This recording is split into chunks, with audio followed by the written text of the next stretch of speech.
newest space shuttle in NASA's fleet, which flew its maiden voyage 19 years ago.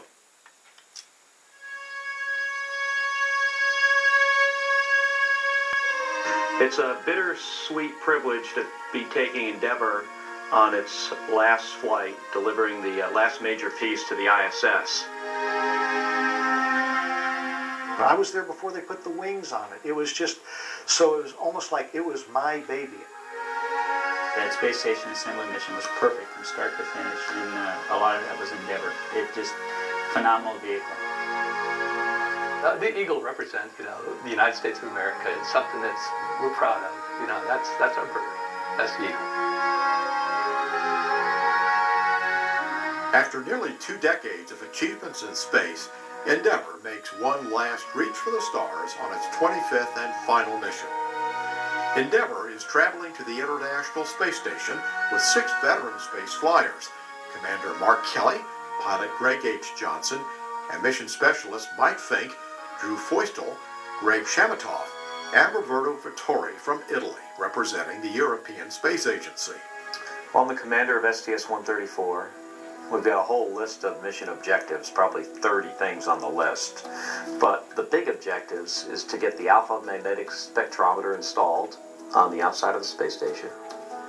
The 15,000-pound AMS is a massive particle physics detector that will attach to the International Space Station. Its job, to search through cosmic rays, looking for proof of dark matter and antimatter. In my mind, this is like the Hubble Space Telescope. I mean, it has the same type of potential for revolutionizing our understanding of the universe.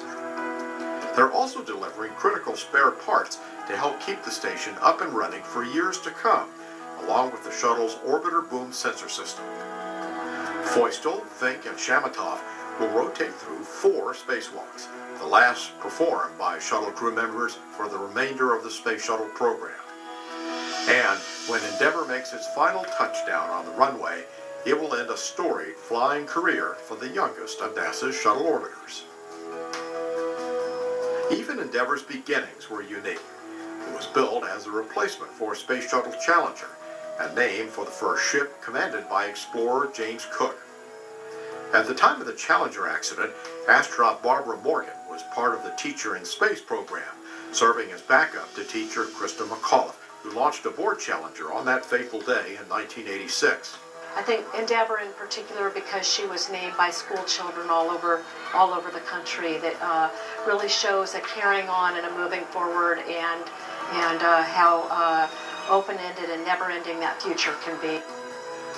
Like all shuttle orbiters before it, Endeavour was built by Rockwell in Palmdale, California. That's where astronaut Bruce Melnick's bond with Endeavour began. My first job as an astronaut, even before I was a qualified astronaut, was to represent the astronaut office out in Palmdale, where Endeavour was being built. So I got to see her being built from scratch to finish, got to see the wings put on, and it's amazing.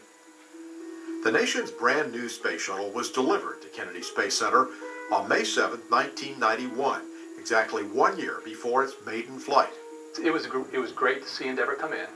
We knew why it was coming, because it was replacing Challenger.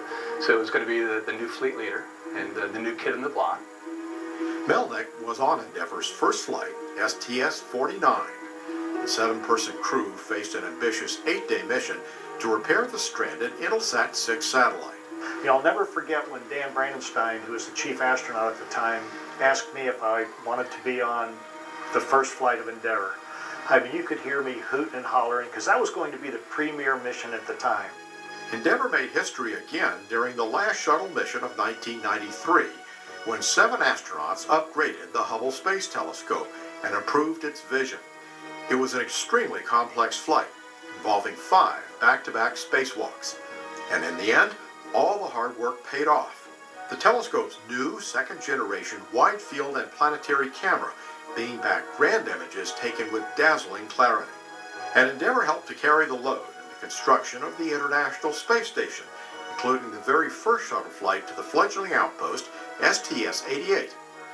Endeavour delivered the American Unity module, and astronauts connected it to the Russian Zarya module already in place, and the station was born.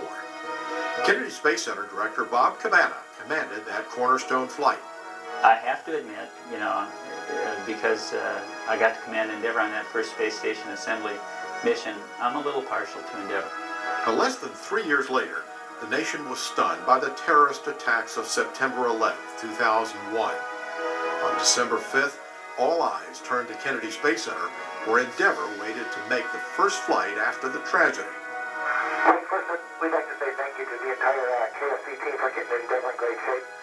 And secondly, from the entire crew, we're all well aware that for over 200 years, and certainly over the last 2 months, freedom reigns loud and clear across this country. But right here and right now, it's time to let freedom roar. Let's light them up. 1, we have booster ignition and liftoff of the Space Shuttle Endeavour, pushing our goals skyward using our station in space. Endeavour lifted the nation's spirits with a spectacular launch at the twilight's last gleaming. After 2 more flights, Endeavour entered an extended downtime for planned maintenance and upgrades, including the new glass cockpit and a global positioning system for landing. I think the missions you remember the most are the missions that were the toughest to get there, but we met our goals on the way. You know, we powered up in time after coming out of a major power down period and major upgrades with the glass cockpit. The newly upgraded orbiter returned to service in August 2007 on the STS-118 mission. Morgan flew as a mission specialist and recalls watching an orbital sunrise. So I looked back up the horizon again, and there was a crescent moon. And it literally seemed, even though you can't, it's not this easy to do, but it literally seemed all we had to do was yank on the tiller, take a right turn, and sail straight to the moon. And that's when I really understood how natural and how right space exploration, human space exploration is. And Endeavour played a big part of that. STS-134 will be Endeavour's 12th flight to the International Space Station. One of the most memorable deliveries was its most recent, the cupola with 7 windows, offering astronauts a room with a captivating view of their home world.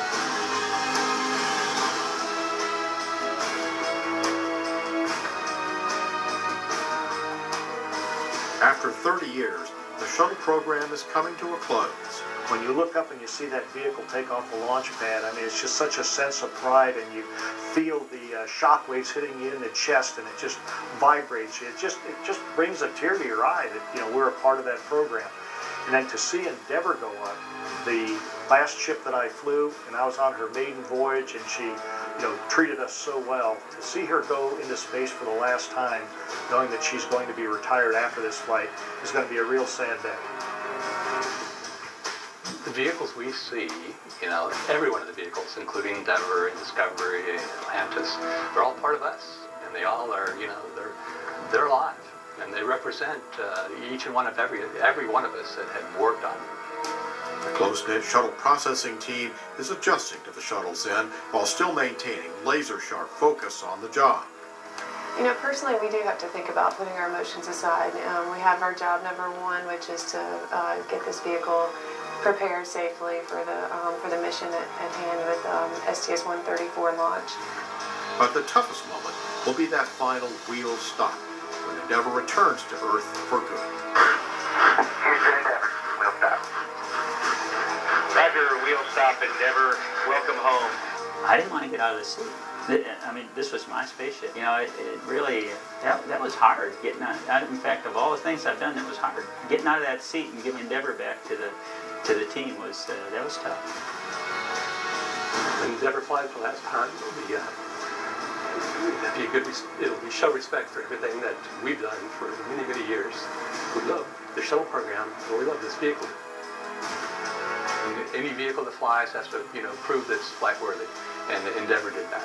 It's been a great vehicle.